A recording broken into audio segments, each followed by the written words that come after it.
Hello mga kapwa-teachers! Sa video na ito, ating pag-aaralan ang grade sheets para sa school year 2020-2021. Ituturo ko sa inyo kung paano gumawa ng sarili ninyong grade sheets na akma sa school year na ito. Madali lang!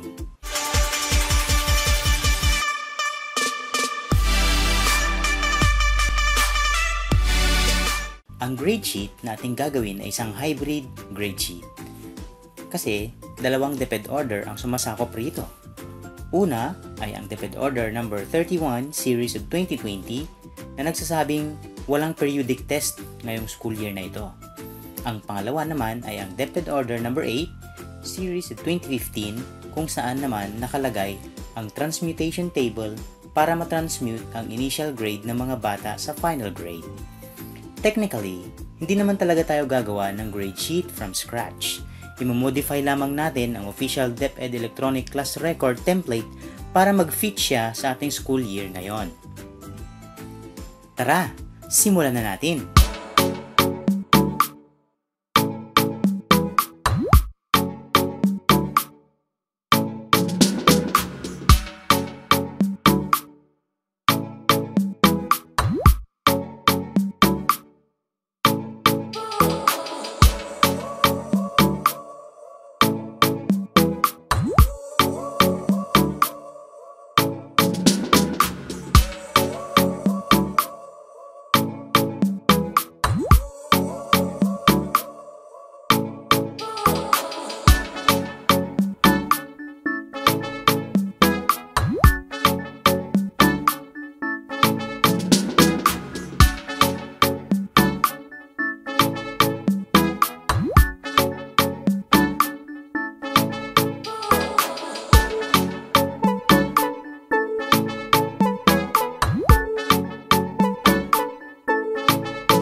I-edit ang weight distribution para sa written works. Sa puntong ito, sumangguni sa DepEd Order number 31 series of 2020 para makita ang weight distribution ng subject na ginagawan mo ng grade sheet. Halimbawa, sa English 6, ang weight distribution ay 40%. Ito kasi ay isa sa mga languages sa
written works at performance task.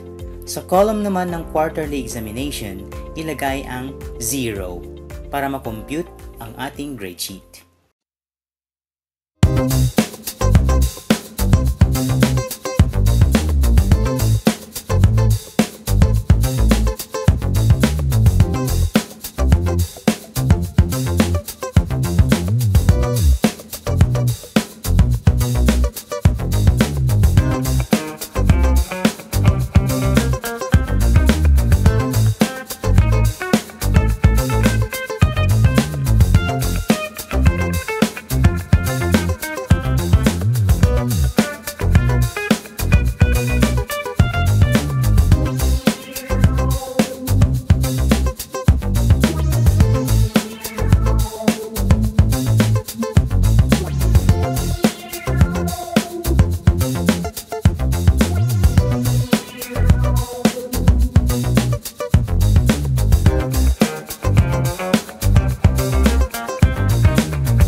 Ayan, may final grade na.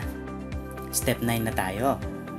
Para siguradong tama ang lumabas na final grade o transmitted grade, i-double check natin ito sa transmutation table na makikita naman sa DepEd Order No. 8 Series of 2015. Makikita yan sa Annex B, page 29.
Kita ninyong lahat ng mga transmuted or final grades na na-compute ng grade sheet sa tutorial na ito ay tama.